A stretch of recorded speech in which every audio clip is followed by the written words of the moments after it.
want to chill, I'll probably go to the pool with them and just chill.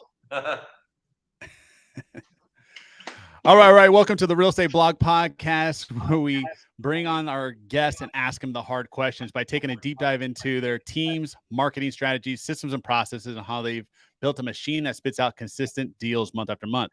Where the value given during this show will help you and create consistent deal flow. Today, I have my good buddy Rich. What's up, my man? What's up? What's up? Thanks for having me on, Aaron. Hey, man. We really appreciate your time. I know you could add a lot of value today. Hey, my first question is, tell me who you are. What were you doing prior to real estate, and why the heck did you get in this world crazy game of real estate? All right. So my name's Rich Wonders. I'm a Phoenix native. I live in downtown Phoenix. See behind me here. And so I Nice. got into real estate about 4.5 years ago. I had been selling Kirby vacuums door to door for 9 years. No way. Okay. So kind of a different life path than a lot of people. The guy I worked for was one of the top people in the country. He was doing several $1 million a year. And that's where I picked up sales. You know, we were selling essentially $2,800 vacuums door to door to people that didn't want them. And we had a couple hours to make the sale happen. And I learned a ton of stuff doing that. And I was a top performer, kind of naturally inclined towards sales my whole life, like good communicator. My dad was kind of the same way. Had a buddy, his name's J.R. Piper. I went to middle school or elementary school with him, saw him traveling the world on Facebook and thought he was a Wow. realtor. And I reached out and I was like, hey, man, this realtor thing looks like it's really working out. He's in Argentina one week and then he's like, just like hopping continents all over the place. And I asked him what he was doing. He said, oh, I don't do, I'm not a, I'm still a licensed agent, but I don't like represent people anymore. I wholesale. Hmm. I was like, Hmm. wholesale, okay, what's that, right? And he gave me a brief overview, and then I kind of dove into YouTube University and really just like took a deep dive because I was already burnt doing the Kirby thing. I'd done it for 9 years. On good years, I'd make in low six figures, and in bad years, I might make like 60, 70. And I built a Hmm. team and ran an office, and then that fell apart and didn't want to roll that boulder up the hill. So I went back to the guy I was working for, and I knew this was I was there, my time was ticking there and I was looking for Right. my escape, right? And I had a baby on the way. I had two step kids and my now wife, who at the time was like my girlfriend.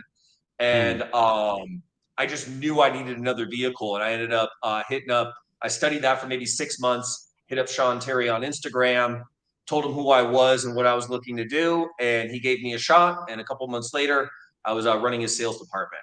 So No that's way. the short version. Yeah.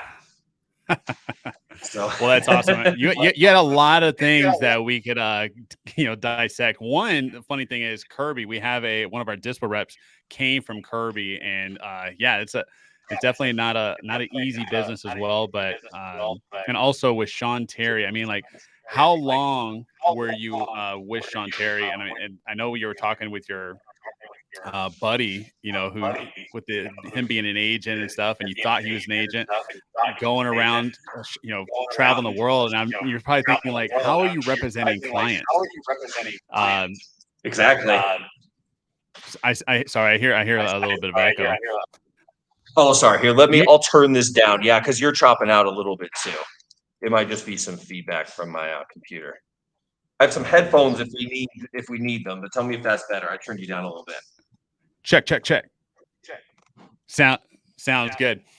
Okay, so I mean, just kind of going right into it. So you decided, I mean, because that's technically my next question is, how long did it take you to get your first deal? Did you do deals on the side before you jumped in with Sean Terry? I mean, break that down for us. No, no. So I watched his videos along with other people, but Sean Terry was the person I connected with the most. The sales stuff that he taught, those same general principles were what I was already doing. And I was a top performing salesperson. So I'm like, look, he's saying the stuff that I'm doing all the time. Cause like when I first started there, we were doing all in-person appointments. So there's a lot of Hmm. similarities, when you go into someone's house and you have a mission, right? There's kind of a way to set everything up with that, no matter what the product is. right? Getting them comfortable and just going through those whole motions. So I connected with him the most, and that's what led me to seek him out, because the guy that I was working for, he ran like with Kirby, right? The way he ran Right, that right. operation was magical, because most Kirby offices, they were not making the type of money that this guy was making. He was like one of the top 2 or 3 people in the country out of like hundreds of distributors for like 20 years. So he was a Mhm. G. Like his pool, he had like a $350,000 pool with caves and waterfalls and swim up bars. Like he was the first like real rich person that I met, that actually, had a legitimate business, had sustainable money, right? And had been doing it for a long time. So I connected with Sean Terry because I was like, okay, if I'm jumping ship from where I'm at, like most salespeople, I made decent money and I spent all of it, right? I had very little reserves. So it was like I knew if I was jumping from one boat to another, I didn't have the luxury of being able to fall into the water, right? I like Mm. knew, because I knew already, like the guy when I left there, he was going to be pissed because I was a top performing guy. Like whenever Right. someone would leave, like you know what I mean, he somewhat took it personally if they were good. You know what I mean? If anything, he wanted to fire people. He didn't want anybody to ever quit, right? It was like, Mm. no, I'll just fire them, right? So I connected with Sean Terry based on all that, and I found out he was in Phoenix. I was like, oh, this is perfect. This is like the top guy that I can go to and work for, because I'm like, if I want to work for someone, I want to make sure that it's someone that I look up to and respect, and that I can learn a lot from. Because I know, like, eventually I want to go on my own. I don't want to be a lifetime employee. But I also Mhm. knew, and especially in hindsight, looking back, like, even though I was good at sales, there was no way I was equipped to like run a wholesaling business. Like, Mm. it's a lot. You know what I mean? It, Some it, people have it, run it- other businesses and they can get into wholesaling and take off. Like, I wasn't equipped for it. I was really good at selling right. stuff, and then everything else was just like whatever. I was average at best. So when I went to work for him, um and I'm sorry, I'm getting off track. I forgot what the original question was, bro, just to be No, completely I'm honest like I'm here. like super into your story right now. All right, sorry, I had a phone call. I'm super interested into your story and know what the next question was going to be on how did you get your first wholesale deal? And I mean, there are a few Mm, things that you said there is, a lot of people don't understand. Yeah, wholesaling being simple, but I mean, but it's a whole different ball game to actually running your team, right? Obviously with the systems, the processes, dealing, building and becoming a leader, right? And we go talk about that another time. But so you jump in. I don't. Did you do a deal before you jumped in with Sean Terry stuff, or were you just no, like, I'm a no. So I sales never guy, did can a you deal. hire me? Yeah. So I reached out to Sean Terry. Got you know got he asked me to send a video explaining why I thought I was the best for the position, Oh wow, and okay. it was like 7 o'clock at night or something. I ran, put on like my Kirby gear, like my collared shirt and tie, hopped in my car because it was the only quiet place in my house. I was living in like a Hmm. 1,200 square foot house with 2 kids and a pregnant girlfriend. So it was not a quiet place. Had a dog at the time too. Got in my car and like recorded the video and sent it to him like 10 minutes later. And he's like, whoa, like you're the first person that ever did that.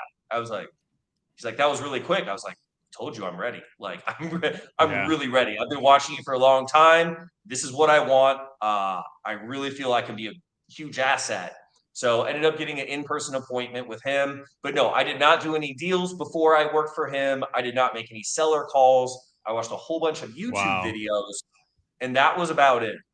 Um, Okay. because I knew like I had to make sure that wherever I was jumping, there was enough opportunity, because I knew like with wholesale, there was a longer timeline on doing the work to getting paid.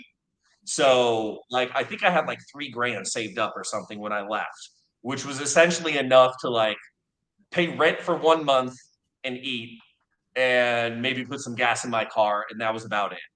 Luckily, he did have a draw starting off. I want to say it was like $2,500 or something like that a month for your first Okay. couple months. So I was like, well, if worse comes to worse, we'll eat some ramen noodles. we'll be super lean and we'll figure it out till I get my first deal. But yeah, no, I didn't have any experience. My first deal I got within the first month though. I told the story on another podcast. It was a driving for dollars lead. One of the requirements for working with him was whenever we ran an appointment, we had a certain amount of driving for dollars houses that we had to get along the way, which I think was really smart because you're already in a neighborhood. You may as well. And with Kirby, that was always our mindset too. We were always Hmm. knocking doors. Like, there was no like dead time. It was like when you're at work and you got your work clothes on, get to work. And then when you're Yeah. home, you don't have to think about work because you knew you put Yep. in a full day. But yeah, it was a crazy house. It had a broken window. There was a note in the window that said basically, don't you even think of coming back here? We've already called the police. It was a really deranged type of note in like some serial killer handwriting. Come to find out. Written in And blood. so tried to skip trace it, couldn't get a hold of her. Sean sent out a postcard there. Found out the lady actually owned the house. I was thinking it was a renter, but the lady owned the house. She had bought it with an Hmm. FHA loan a couple years before. Her and her boyfriend had substance abuse issues. They, were on meth and like all sorts of bad stuff. Found out the boyfriend went to jail like a couple weeks before that, and the note was intended for him. She didn't want him No. back because he was a bad guy, right? And ended up getting a hold of her and set up an in-person appointment. Whole bunch of other stuff happened. I want to say we made like 40 something thousand off that Nice. first deal. And that was Wow. like a defining moment because like I found the lead, I locked up the deal, I was involved somewhat in the selling process. He had a disposition person, but Right. you know what I mean? I kind of watched that whole thing happen, and that's what made that real where I was like, oh wow, like I'm actually seeing this from front to back. This is pretty dope. Like I'm sure this can happen again. You know what I mean? And that's what really sold me on it. But that was my first deal was a driving for dollars lead. How long did it take you to start with Sean Terry to actually get that deal? Like how long was I working there before I got it? Correct. I want to say it was right towards the end of my first month. Okay. So yeah, it was right towards the end of my first month, if I remember it correctly. And it took about a month too, from when I first started talking to Sean to when I actually started working there. It was quite a bit of follow up on my part because one, he was busy. Two, I'm just some random guy on Instagram. And I understand that now because I have people hit me up all the time. Yeah, I want to work with you, work with you.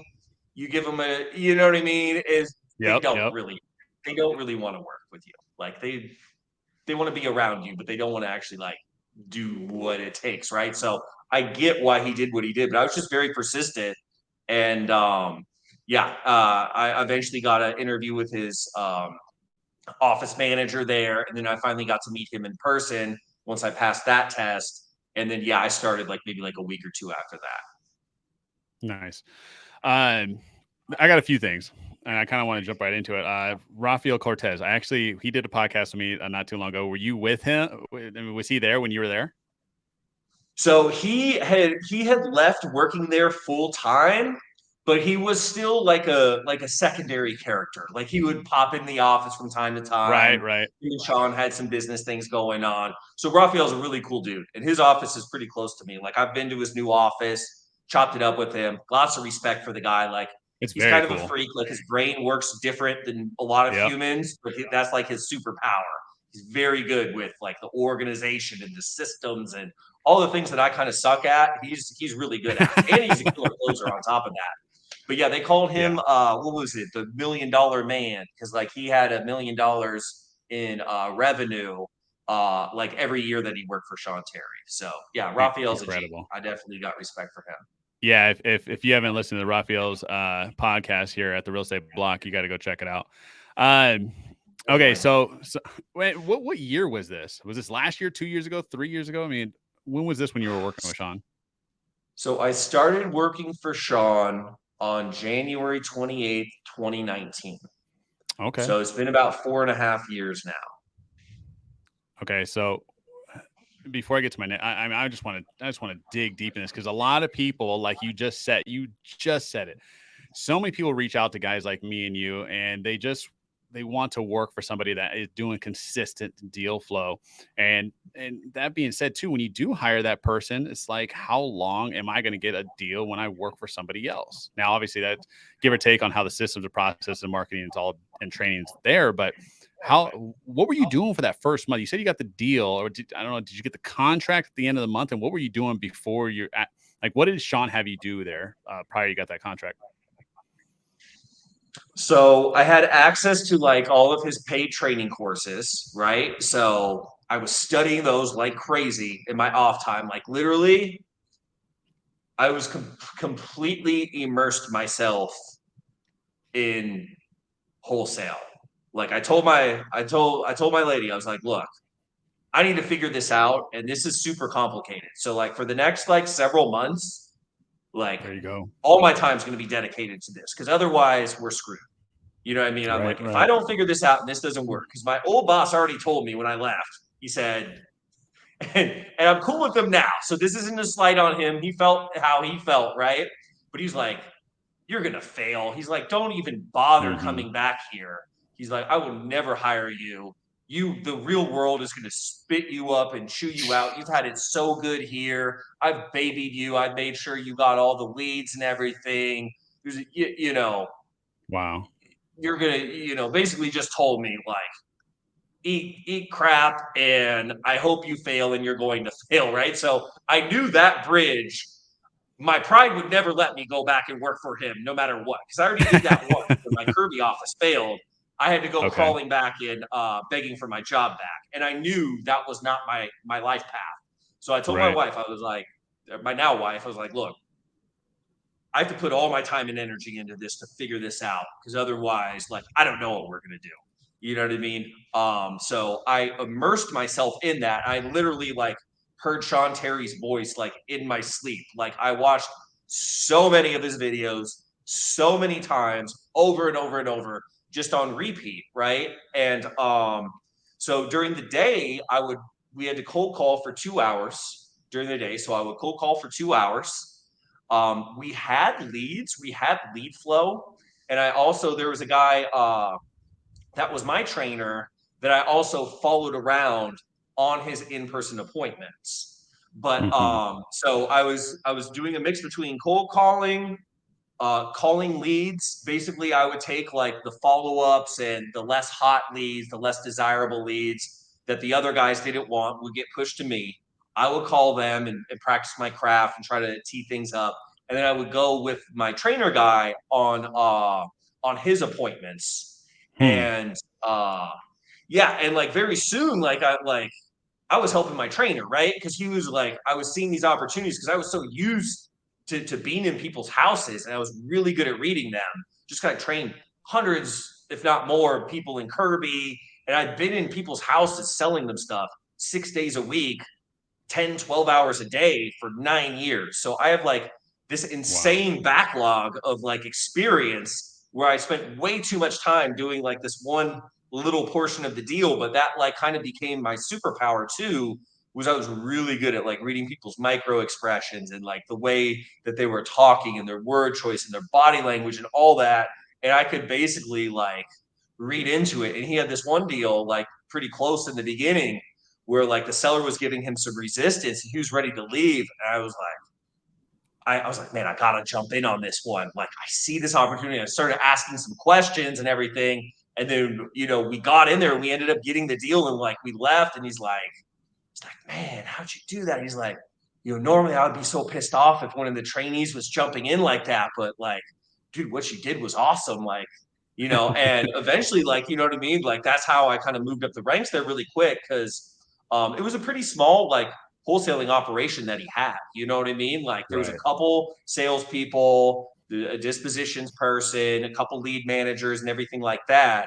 But you know what I mean? His main focus was his mentoring and coaching because he was extremely successful at that. And that was his Right. more of his passion, right? Is he really liked working with people. The wholesale business was there and is generating money, but it's not like, we were sitting with him there every day and like, he's next to us on the phone. Like I see him a couple times a week. If I needed to ask a question, I could text him and get like a reply at some point. But like Hmm. essentially, we were somewhat on our own, but looking back, like, dude, I had all the tools I needed. I had all the training. Like I had everything I needed to be successful if I was willing to do it all myself. But if I Right. was looking for someone to like hold me and carry me to the finish line, like that wasn't the setup. And honestly, I don't think in most cases that's a good setup anyways. Right.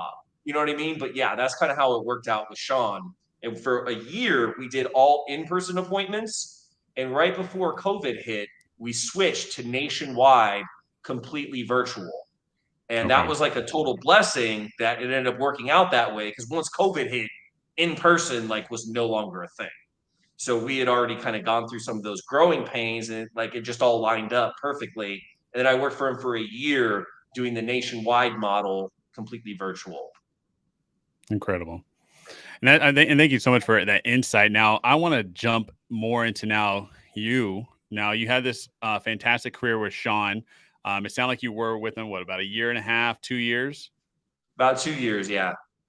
Okay. And why the heck break off with such a successful, streak working with one of the top guys in our industry? So 2 years, I mean, great job for sticking with them for 2 years, right? I think we all look for people that want to stick with the culture, want to stick with somebody and just make a crap ton of money. And that's obviously now in the position we are in. I'm always looking, I'm always recruiting for good talent that's going to stick with us, that's going to look for a good career change. That's what you did.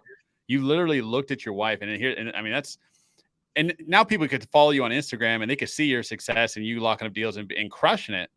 But they didn't see those struggles. They didn't see you take that huge risk with kids, a pregnant wife.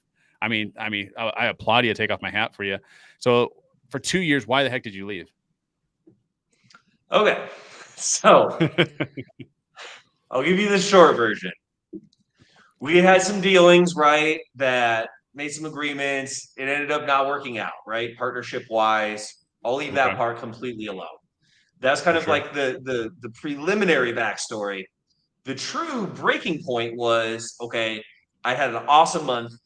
I had nailed a couple big six-figure deals, two big six-figure deals, and a couple smaller deals. And I did like over $360,000 in revenue that closed during that month, right? And I had already Wow. negotiated like a tiered pay scale with Sean where, when we weren't doing a lot of revenue, it was like, well, hey, what if we hit this number? Can we raise the percentage? What if we hit this number? And I did Mhm. it all the way up where it was like, shoot, yeah, I mean, if you sell 300,000, sure, we'll give you this percentage, right? Because, we weren't doing anything near that, right, at the time.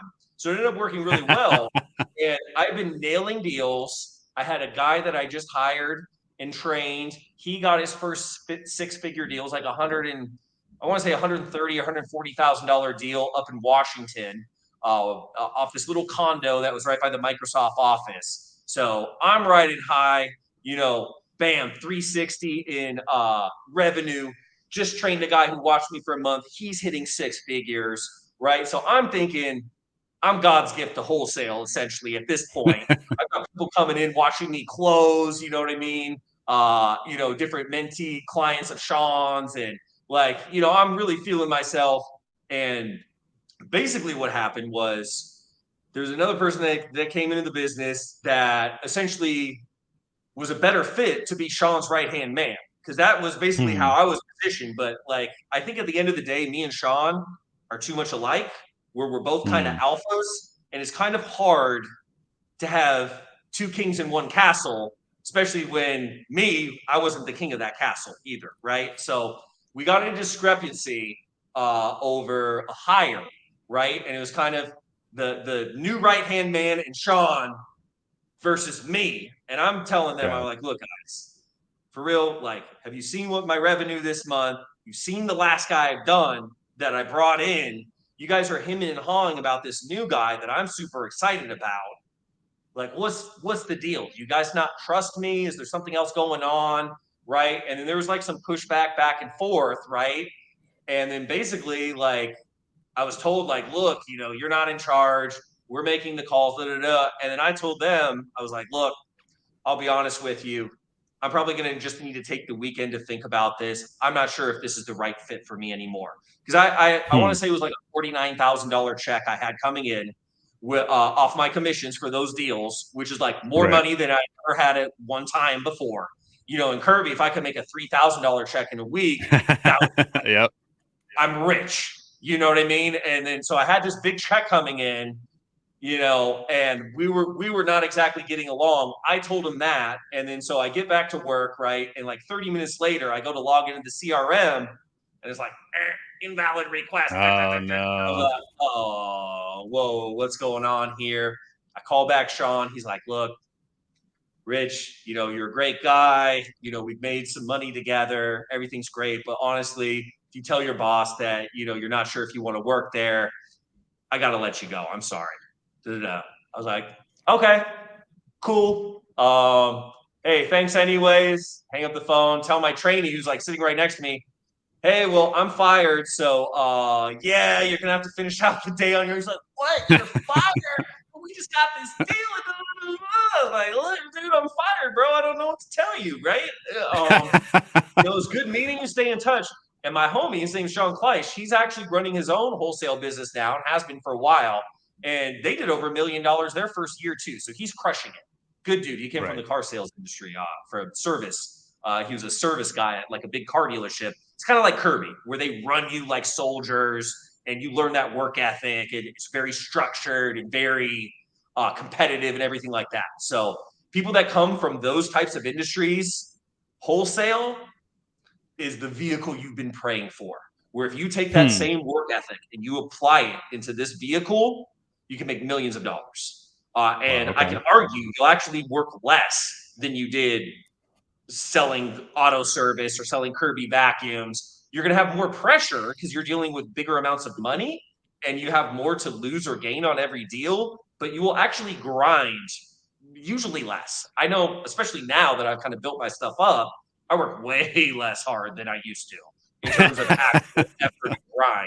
It's just Right. I have more of an expertise in something that's more valuable. You know Exactly. what I mean? Than Yep. just brute force of like grind, grind, grind, grind. But yeah, that's how I ended up losing my job there. I'll give you the short version of what happened after that. So I set up my own PPC, went on a bunch of vacations, uh, rented a house that was like over twice as big as my other house, and basically ran through that money, got some small deals along the way, 5 grand, 10 grand. I got like a 15 grand and everything. I was running PPC. I was not like working the way I was at Sean's. Like at Sean's, I had this thing where I had to impress everybody. I had to be number one, had to show them, Right. I had to really grind. And then I made that big check and it was kind of like, okay, yeah, I'm the You were boss fed. now. Yep. Like, I can work what I want to. I can do half as much work and make twice as much money because I'm keeping the full deal. And basically, my money just slowly went down, had like a deal or two that fell out that I was counting on, still spending money, getting used to going out to eat every day and, just blowing through money and living above beyond my means and everything. And then once it started dwindling down, where I was like, man, I got like a month or two of expenses, maybe a couple months at most. I'm like, man, I need to do something. And then that's when I started reaching out. Brandon Simmons, who also worked for Sean, super cool dude. We ended up doing some deals together. And then he ended up linking me up with Corey Geary, who had an Mm. office at Tempe. He's no longer in real estate. He does the crypto now. But that's I where know I Corey. learned I know Corey vision. very well. He was actually on this podcast as well. Oh, very cool. Very cool. Yeah. So I ended up working with Corey for 8 months. That's where I learned Wow. Novations. I developed my own pitch for it. He had his Novation Nation mentorship, and they were playing my calls in there, right? And I had a I know different way exactly. I was I pitching it. Rich. So I'm when sorry. me I'm and sorry. I'm Corey so parted sorry to. ways. Oh, sorry. Go ahead. No, I said so sorry to interrupt. No, it's so funny, and I'm listening to your voice right now, and I actually purchased his Novation Nation, and again we'll talk get to that here shortly. Yeah, Corey, great guy, very humble dude. And yeah, I know he's in the crypto space now, but yeah, I recognize the voice now. Awesome. Sorry. Continue. Funny, man. Yeah, so like when I left there, right? Me and him parted ways. We didn't really have, it wasn't a dramatic exit like it was with Sean, but it was just, he was kind of winding that end down. I kind of knew like I wasn't really looking to work for anybody anymore. And we ended up parting ways. And then a bunch of people from when they caught wind of that, they started hitting me up like, hey, can I send you deals? Hey, can you talk to my acquisitions guys and give them the rundown? I'll pay you for it. Like, oh, okay, yeah, I'll do that. And then that just kind of progressed. And then that's when I started leaning in more to the JV model, and then also sharing, my calls, my experience, and start putting myself out there more Right. and just trying to provide value, right? And using that as like a magnet to like attract people towards me. I watched Pace, right, go from I did a deal with him when I worked for Sean. There was no such thing as sub two community or anything like that. And I watched his meteoric rise. And he's built this into like an empire. I think he has like $300 million in real estate now and a TV show and a whole community, one of the biggest communities in the real estate space, right? And I was like, hey, maybe there's a better use of my decade of suffering that went into getting really good at sales other than me just sitting at home nailing deals. I'm like, maybe, Mm, I can provide some value to this world, to the world. So all this suffering's not in vain because I didn't really have any ambitions of opening up a wholesale company, leasing an office, showing up to work every day, having people underneath me. Like to me, after what happened with my Kirby office, right, where I had right, all right. these people working with me, I felt like a slave to my business. Like my business did not Wow. serve me. It felt like a burden. And like I'm very big on freedom and having my own autonomy and being sovereign of my own life. And I knew I'm like, look, I don't want to roll that boulder up a hill and do that. There has to be another way. And then that's when I started leaning more into the JVs, leaning more into the training, started working with some people, some clients. They were getting great results. And luckily, I got to skip a couple steps because there was already some high level people in Corey's Novation Nation, right? So I already had some credibility with the right people. And we all know birds of a feather flock together. So once they started getting results, they started spreading my name. Shout out to Spencer Shadrack in Tennessee. He was one of my first Hmm. coaching clients, and me and him ended up doing some deals together on JV too. And then Oh it just wow. started snowballing. And then I did my first training, which was essentially just like a collection of Zoom calls that some people paid to get in. I ended up letting some of my friends in for free just so there would be more people in there, right? And I Of course. recorded all that and turned that into the first version of the Rainmaker training. There you go. And yeah, that was probably about a year and a half ago, right? Like right after I left Corey's, that all started going. And then that's kind of what has evolved into what I have going on today. That's incredible, man. I love to see the success. I love to see that you're at your house with your kids, with your wife. Looks like you're on a very tall building, looking over a great view, and then just adding value, right? No, absolutely, and that's the cool thing about this business, as we already know, and I'm sure you preach constantly to your own students and people that watch you, is that this business can provide you freedom and not working for somebody else. I did take a different route. Obviously, I did decide to go and build a team. But I hear you. I definitely understand sometimes when the business can feel like a burden, right? And there's a Yeah, and right it's way to build different. it. We're all wired different. Some people love that. Right, You know what I mean? Some people, that's what pumps them up, but it just depends on what your final destination looks like, right? And then right. there's lots of different paths to it. So yeah, Oh, I've got well, there's respect. If you're running a team and everything, that's not easy and that's not something that comes natural to me, right? But big respect because people running teams are the people that give people like me a chance. If Sean wasn't running a team and in an office, you know what I mean? I may not be where I am today. I know I wouldn't. So yeah, there's so many ways to provide value. You know what I mean? Because it's like when it comes to real estate, there's so many ways to make money, so many ways to monetize it, flip it, dip it, you know, twerk it, work it. Like there's so many different ways, but a lot of people too, it's a blessing and a curse because you can spend a whole lifetime just learning and not make any money. 100%, 100%. So let me ask you this then. So what are you doing now? Like, what is your current business model? Now, I go down a couple questions where team marketing, Now it sounds like you don't have a team. I mean, do you have VAs? It's just you, and then also where are these leads coming from? Are they just JV? Break that down for us. Oh, for sure. And give me one second. I just have to decline this call. Okay. So I'll start with marketing. My marketing, one sec. My marketing is 100% JV Instagram. That's it. Wow, I incredible. just started a YouTube that I have like two videos that have maybe one's got like 100 plays and the other one's got is like a short with like maybe 200 plays. So my YouTube's essentially non-existent. I'm working on building that up. That's one of my goals this year.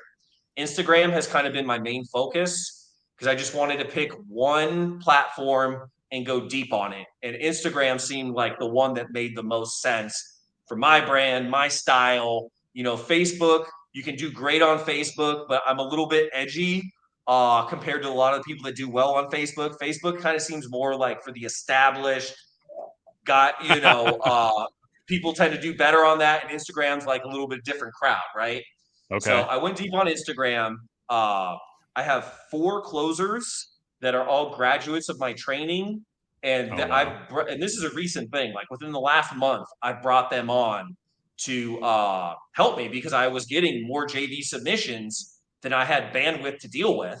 You know what I mean? And like, I like going on vacation and taking time off for a week at a time. You know what I mean? And I was like, look, I'm going to have to add people because basically what I'm doing now is essentially just a high paid self-employed where still doing like almost everything myself and I'm not really applying any leverage except for the marketing, right? Right. So when people send me a deal, we'll split it 50-50, but I lock up the contracts. I'll do all the difficult things to sell it, like talking to the agents and all the more nuanced things. And then I'll help them help me with some of the more time consuming things that aren't as high pressure. Setting appointments with Mm, the seller, you know what I mean? Making phone calls and emails, arranging things. So I can lean on them and still split the deal 50-50 and split the work. And I'm trying to use my time for the highest level activities that is really needed most, and then leveraging them so they're still involved with the deal. And I kind of show them everything along the way. Whenever we get to decision making point, I'll have a discussion with them, right? And kind of explain my perspective from my experience and what I think is the best way to go. Because with novation deals, there's more moving parts. There's realtors, there's lenders, there's title companies, there's inspections, appraisals, a lot of stuff you don't deal with wholesale. So I'll kind of be their guide, right? But since I've started working with these closers, like I've got one guy that got 7 deals under contract in his first 2 weeks. You know what I mean? And he's a killer closer. He took the love it. training. He already had experience beforehand. He had left where he was working at. You know what I mean? He was looking to get lead flow.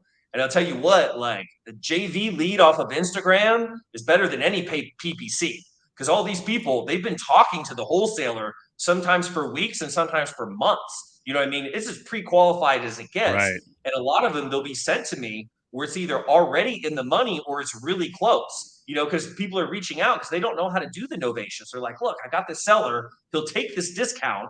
It's not enough for me to wholesale it to my cash buyers, but I know there's margin in there if we can get it on the market. Like I want to work with you so you can guide me through this, and I make sure that I don't blow this deal, because it looks like it'll be a $30,000-$40,000 deal. So, they'll team up with us just as that insurance policy, and they learn tons of stuff along the way. Because like with these deals, you don't even know what you don't know. Like in every deal, like something new goes wrong too. So it's like it's a Yep. constant learning experience. I've done like over 100 of them. You know what I mean? I have new things that go wrong all the time. So you do have to be very resilient and very resourceful and basically have good, you don't have to know all the answers, but you have to know who to ask to find out the answers. You have to be very good at identifying resources and leveraging experts. And that's why I harp so big on finding the best realtor to list your property, not your best friend, not the person that will agree to it. Find who's actually the best person. And then I show them how to approach them and how to work with them, motivate them, let them see what we're doing, what value we're providing. So that's what it ends up coming to with these deals. So you don't have to have all the answers, but you have to be really good at pulling the right people into the deal so everybody can do what they're best at. Because you'll never be the best at everything. Like any realtor I hire, I want to make sure, like, dude, they're way better at selling this house than I would ever be. You know what I mean? Like they can actually go there. They have a local network. They know all the local rules. They know all the paperwork. When people call, they're not talking to some guy that's not the realtor, aka me. They're talking to an actual local agent. So the buyers don't even know it's a novation. You know what I mean? But there's like all these things that people don't know. And unfortunately, a lot of the people that come to me JVing, the reason they come to me is because they've tried 2 or 3 times on their own and failed. And then finally, because wholesalers, we don't want to split our deals for what? This is just some guy that breathes air like me. Like there's nothing he can do that I can't do, right? But then we learn like there's certain things where there are complicated things that having the experience and the expertise definitely helps. And novations are one of those things because it's kind of uncharted waters at scale. There's some people that have been doing these in specific markets for a long time, and they know that market like the back of their hand. But I've got one deal that's closing this week in Maryland and another deal that's closing in Avondale, Arizona this week. Two completely different markets, completely different laws, completely different everything situations. So when you go nationwide, there is a lot of moving parts. So that's why a lot of people choose to like partner up on that. Because maybe another thing, a lot of wholesalers, they don't like spending money on courses and information, right? Mhm. Especially if you're new to the game, right? I know I did it. You know what I mean? I'm like, oh man, I'm gonna try to learn. I'm gonna pay this guy to teach me something. No, I'll just find out the info for free. I'll piece it together. You know what I mean? I'll figure it out along the way. It can't be that hard. I'm not gonna give this schmuck my hard-earned money to teach me something. No way. I'll figure it out on my own. And a lot of people try that with novations, and then like they end up the deal ends up falling through because they're using the wrong title company or their paperwork's wrong or they say the wrong thing. You know what I mean? So normally, as a last resort, people will send me the deals, but normally by the time they get to me, it's a pretty good deal. Like we close like a very high percentage of the submissions. Like it's when I was doing them by myself, like it was over 50% of the ones that get submitted.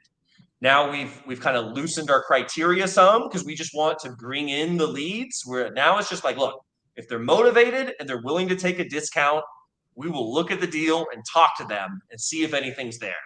Uh, but before, when it was just me, like if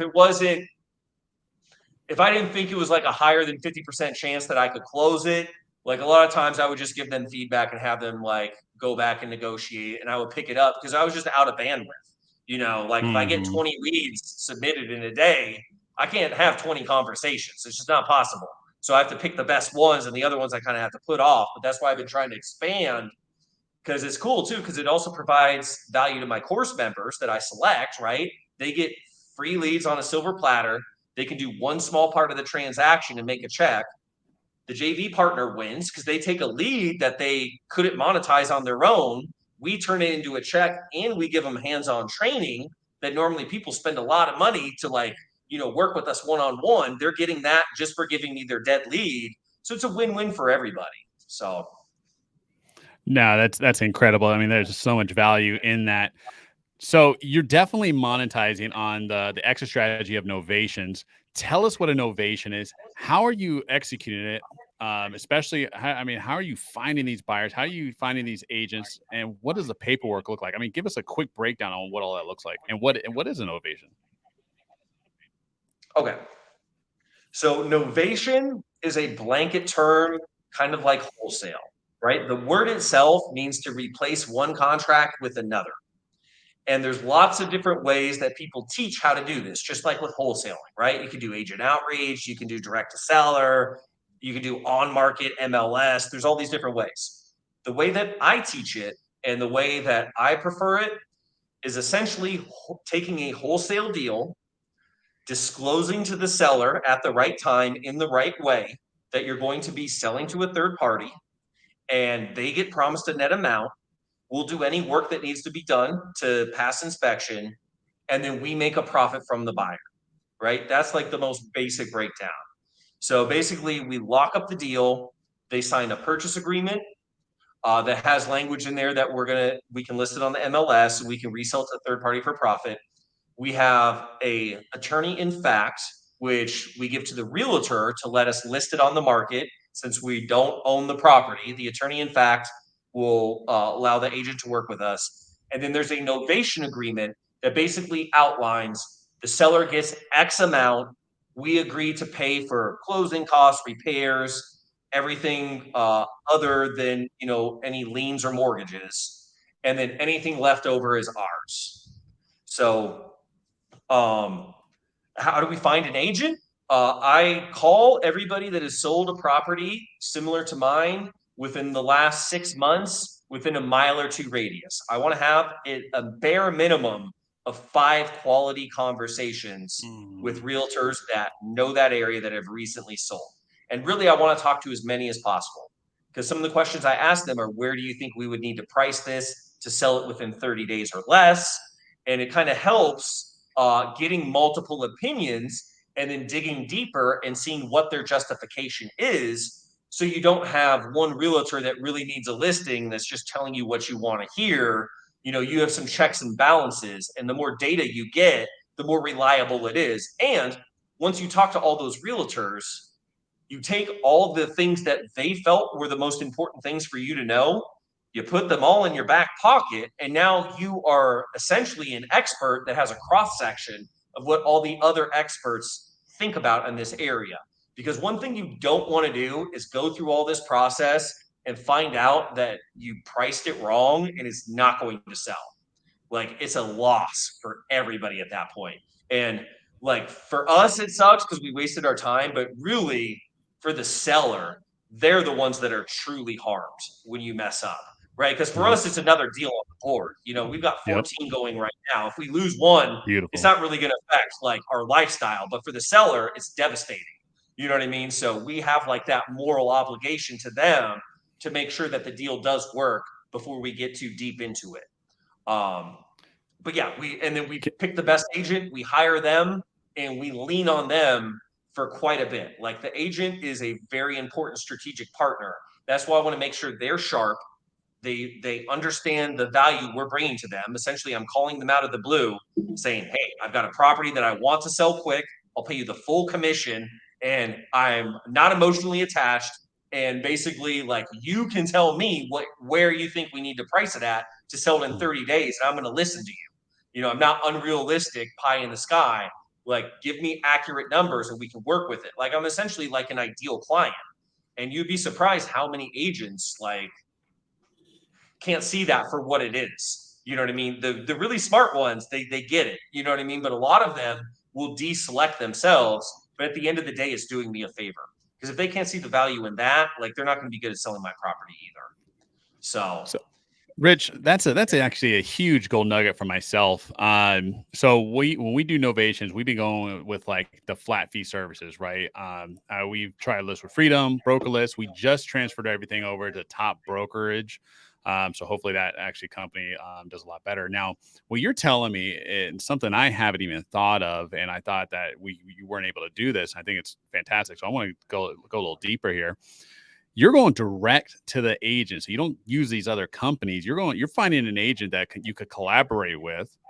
But I mean, the legality, what is that? I mean, because we use the AIF, our sellers do sign the AIFs.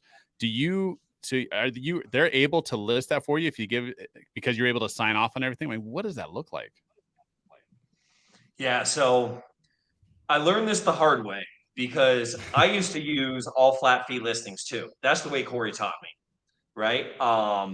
And there's like the advantages. Yeah, you get to skip out on 3% of the commission essentially that you give the listing agent.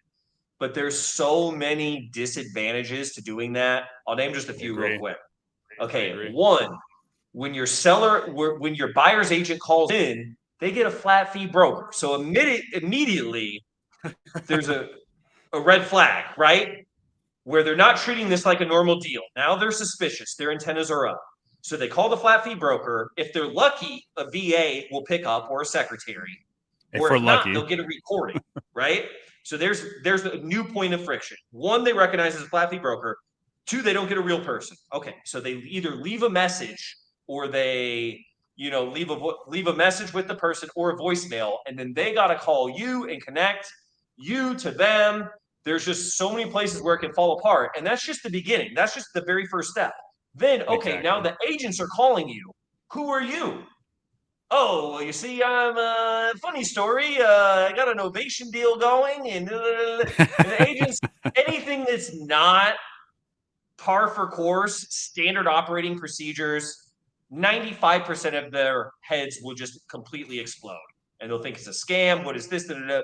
And now the whole Correct. Yep. conversation goes Yep. into you justifying your existence, right? And not like them going and seeing the house. And then there's paperwork that you have to do where you have to respond back and forth. That's a pain in the ass. When you price these correctly, your phone's going to blow up, so it definitely limits your scale, right? I have zero help on dispositions other than my JV partners that know nothing about novations, that basically, most of them, right, or have just a very basic understanding. That's why they're reaching out.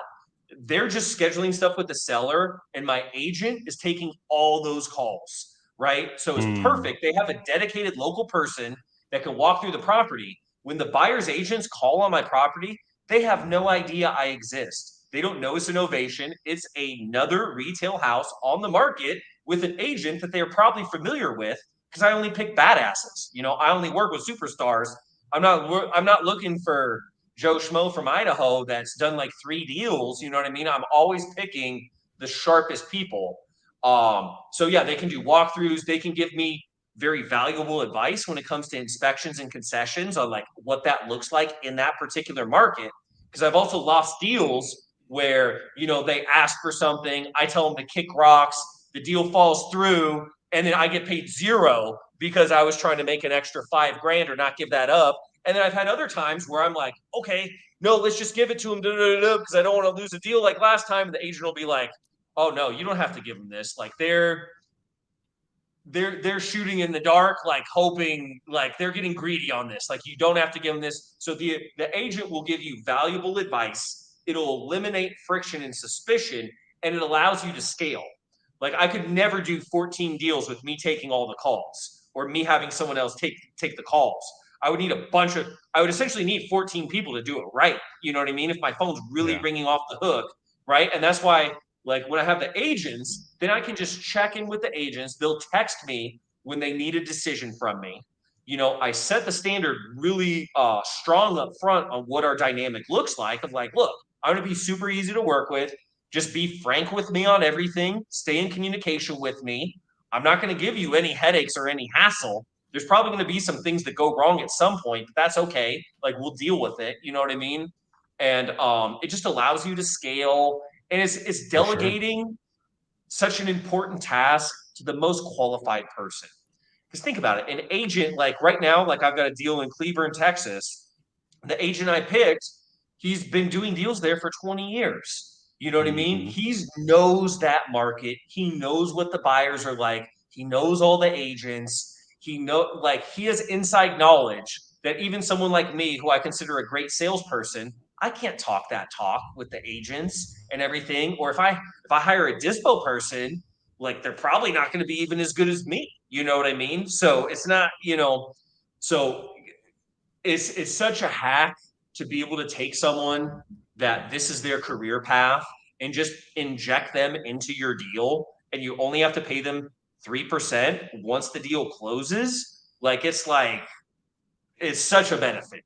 It's such a benefit, What? and it'll save so many headaches, so many. So It was what's hell. I the remember convert? back those days of listing a flat fee broker and taking all the calls. It reminded me of selling Kirby's, knocking door to door.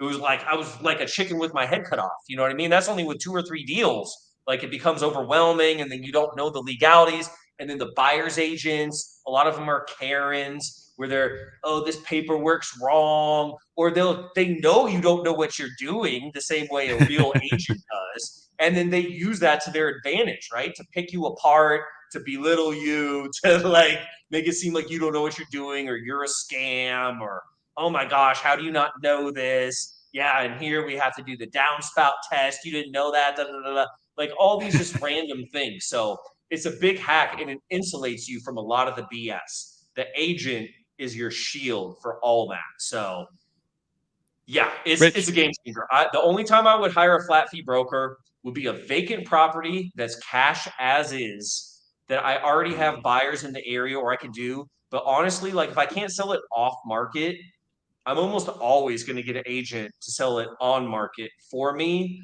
just because they can handle all that. They can do the walkthroughs. They just eliminate so much friction. The 3% at the end of the day, like even if hiring an agent saves one deal the whole year, that's going to take care of like agent commissions for like a bunch of deals. So it's an opportunity cost, and it frees up so much bandwidth to do it that way.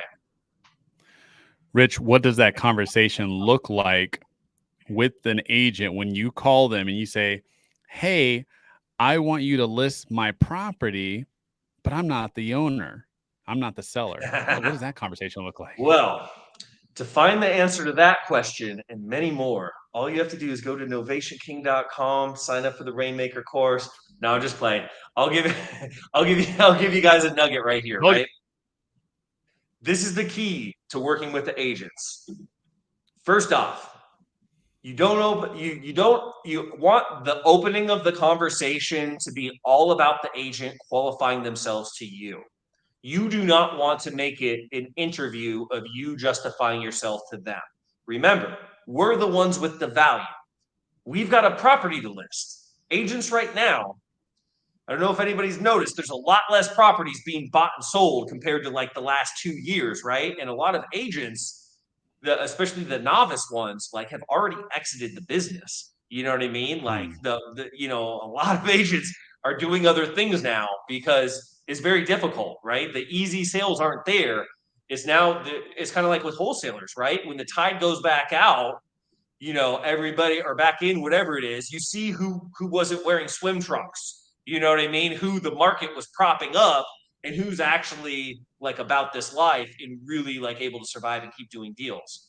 So basically the way that it goes, like I'll call the agent, I'll say, hey, I'll try to keep it very informal. I don't want to sound like a salesperson or like a wholesaler. I want to sound like an investor, right? So the way I sound like an investor is I'm very to the point.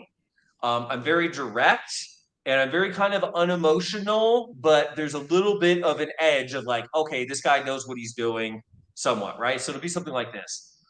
Hi, this is Sally. Hey, Sally. Hey, my name's Rich. I've got a property that I'm looking to sell fairly quickly, and it's right by the one that you sold on 123 Main Street. I'm doing this all remotely. I'm actually in Arizona right now, and I don't have any contacts there for realtors. I'm really looking to work with an agent that's investor friendly, that can give me the results, and that knows the area really well. Like, can you just kind of give me a brief overview about yourself, your experience in this area, and anything that you think would be helpful to let me know, like in making a decision? Because I'm calling several realtors, and I'm just trying to find the best person to work with. What can you tell me about yourself?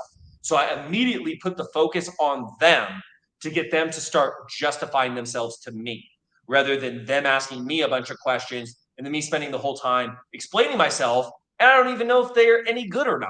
You know what I mean? I want to see, how do they sell themselves to me? Now, just because they're good at selling themselves to me doesn't mean that they're actually a good agent. But if they suck at selling themselves, they're probably not going to be very good at selling my house either. So I Hmm. want to hear what they say, right? So I'll get them to go into that. I'll ask follow-up questions about it. I'll ask about the property they just sold, what that situation was like. Um, if they outright ask me, like, well, how long have you owned the property, or do you own the property? Because they will at some point. I don't skate past it. I'm very just frank about it. I'll say, look, here's the deal. This is a bit of a unique situation. So I'm the attorney, in fact, for the seller. The seller's going through a bit of a personal situation right now. I'm not going to get real deep into the details, but essentially, they don't want the stress and they don't want to be spending the time looking for an agent, hiring an agent, and being involved in the day-to-day process, right? So they've selected me to basically assist them with that because I've done tons of deals and they trust me. And basically, I'm going to be their main point of contact. Now, the seller is going to be signing the buyer's offer, and they are going to be collecting proceeds and signing the final closing docs. but I'm going to be handling all the legwork. If there's any repairs that need to be done, I'm going to be handling that. Any decisions made for listing price or who we hire, that's all my department. But I can tell you this, if we end up working together, I'm going to be a dream client because I'm not emotionally involved. I'm realistic. I want to move fast. And if this ends up working out, normally when we move into a new market like we are here, we get other deals like this that don't fit our criteria, but are a match for this type of program. I can start spoon feeding you deals on a silver platter, and we can do tons of business together if we end up working well together and this ends up being a match. So, what I'm going to need from you, Mr. Realtor, is the first thing is I want to know what your professional opinion is. So I always leave them with that, but then I flip the tables where I give them a task to do. I don't just answer their question and wait for them to ask me another one. I always answer and ask, right? So I'll say, hey, look, one thing that will be helpful is if you can give me your professional opinion of where we would need to price this property for you to be confident we can get an offer within 30 days or less. Because I'm looking to close this on a 60-day or less timeline. If I drop you my email, is that something you can have out to me rather quickly? Or like today or tomorrow? Oh yeah, I can do that. Da, da, da. And so the agents too, they start asking me a bunch of questions. I'll answer the question and re-ask them a question. But if it seems like they're just Karens and they're like more concerned on dismantling this whole thing and like wrapping their brain around it than they are of like actually seeing the opportunity, wanting to move forward, I'll answer their questions for a while. But the right candidates I found are normally they want to work with me. And once I tell them what's going on, and as long as they see everything's above board, we have all the proper paperwork. And I'll tell them, look, I've got the signed attorney. In fact, I'd be more than happy to send it to you, your broker, your attorney, whoever we need to. If I need to hop on the call and explain how this works, if you guys haven't done this before, I'll be more than happy to do it. But just let me know what I need to do to empower you on that end. And I just make it everything's no big deal, standard procedure, matter of fact. I'm not asking them, uh, hey, have you ever heard of Novations? Would you be willing to do one? Like no, because then it's like they're doing me a favor. It's like, no, I'm doing them a favor. Like these realtors on these deals, some deals they're making 15, 20, $30,000. You know what I mean? If it's a higher price point house, they're Yep. making great money. And if they can't see the value in what we're providing once we explain everything, it's just they may not end up being a match. And some realtors, they're just stuck on retail. Anything outside of their normal box, it just blows their mind. It just throws them off. So you do need to find the right person, the right fit for it. Beautiful, beautiful. Rich, thank you so much for really breaking that down. I promise you I won't ask you any more questions, but if you do want more insight into what he's talking about, he does have a course, so please go check out his course today because if you can't tell, there's so much more in-depth stuff that you would need to know to work with these agents, and you gave a fantastic breakdown on how to work with these agents to get them on the market instead of using the flat fee service. So, matter of fact, I might even go check out your course. So great. I mean, again, thank you so much for adding that value here. But one last question. Let me ask you this. What have you read or listened to that, Rich, gosh, I mean, what has inspired you? You seem like a very well motivated, self motivated individual. What keeps you going every single day? And what do you do to feed your mindset to keep that positive mindset? So, Be Obsessed or Be Average was a book that Sean Terry required me to read before I worked there. And that was great. I would definitely recommend anybody getting into wholesale to check that out. I'm real big on Stoic philosophy. I'm real big on health and fitness. That gives me a lot of energy. And like my main goal in life is just to be the best version of myself, right? So I want to be as fit as possible. I want to make lots of money. I want to provide value. And I want to live above everything else. I want to live a meaningful and interesting life, right? Those are my main goals. I don't have a goal of being a billionaire because honestly, I don't think I need $1 billion to do everything that I want to do. You know what I mean? The number is probably much less than that. So some people get off on making a bunch of money. Me, I make money as a means to an end, right? My goal is to live an interesting and exciting life and meaningful and have a net positive impact on, of course, my family, but as many people as I can. right? Because I think, we can give our family a great experience, but if that's my only goal in life, you know what I mean? I feel like we have much more to give. So I'm real big on positive affirmations, mindset, being sovereign over your own thoughts. I think most people are not even sovereign over their own mind, and that's why they don't have the things that they want out of life. And I can say that because that was me for almost my whole life. You know what I mean? But what woke me up was, having kids was a big thing. And then I always had this fear of never accomplishing the things that I wanted to. Because I always thought from a young age I'd be rich. I always thought I'd be free and be able to do the things I want. And then, when I was like in my early 30s, just starting out with wholesale, I looked at my life and I'm like, man, if I died today, I mean, I'm sorry, but like I'm a loser. Like compared Hmm. to where I thought I would be and where I actually am, like I haven't even started. So like the fear of like dying and not accomplishing all the things that I wanted to do, or not living the life that I wanted to live, that also really pushes me. Because whenever I'm Hmm. afraid to do something, like the fear of not doing it and just being mediocre or average is like way bigger than the fear. Like I would much rather lose everything I have and start over than to just get a regular job where I'm making 50, 60, or even 100 grand a year. Like I would rather make zero for like a year for the chance to make millions than to just settle and be in that groove, because that would just crush my spirit. Like I wouldn't be me if I was like in a cage like that. You know what I mean? So I would just invite everybody to tap in to what you really want out of life first. Don't try to figure out the way to get rich. Figure out what's your ideal life look like, and then you back engineer that and figure out what steps you can take to get there. So for what it's worth, I know that's some general advice and some truthisms, but that's what I live by. You know what I mean? I look at what do I actually want first, and then I back engineer to get there. We're still living in the parameters of the things that are important to me. Spending time with my family, being able to say what I want to say, being able to dress and look how I want to look, right? Being able to travel when I want to, and all those things. So I think finding out what you want is most important. And I think most people think, what can I get? Not what do I want? So if you tap into what you really want, then that will give you the balls and the energy to actually go after that instead of just chasing things that you think are realistic or available to Hmm. you, because then you're going to end up being unhappy anyways. Because Yep. the things that you really want, you're not getting. And you thought that these things would make you happy, but they don't.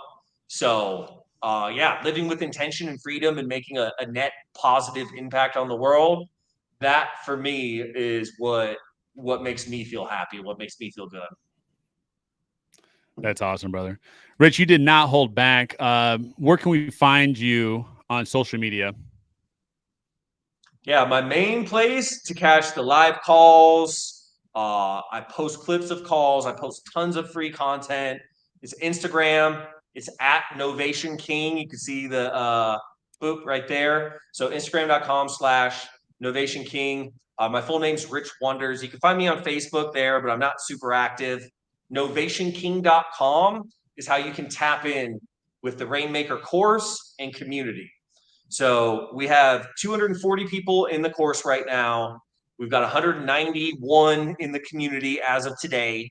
We're very active in there networking wise. We share knowledge, we do deals, we do training. So when you get into the course, it's not just the video modules. You also have a bunch of other badass wholesalers that you can connect with and tap in with. And we have ongoing education. So that's something I really want to build out, and because I think there's so much value in having that network effect, especially with quality people in there. Like there's not really any newbies in there. There's a few newbies, and the newbies thrive, you know what I mean? But the training itself is more marketed towards people that are already actively wholesaling, that are either looking for a way to train their teams, add novations, or just have like a systematized process in locking these deals up. Because the same way we lock up the novations, we lock up wholesale deals with the exact same process. It's just we give them, whether I wholesale or novated, they get the exact same sales pitch and the same paperwork.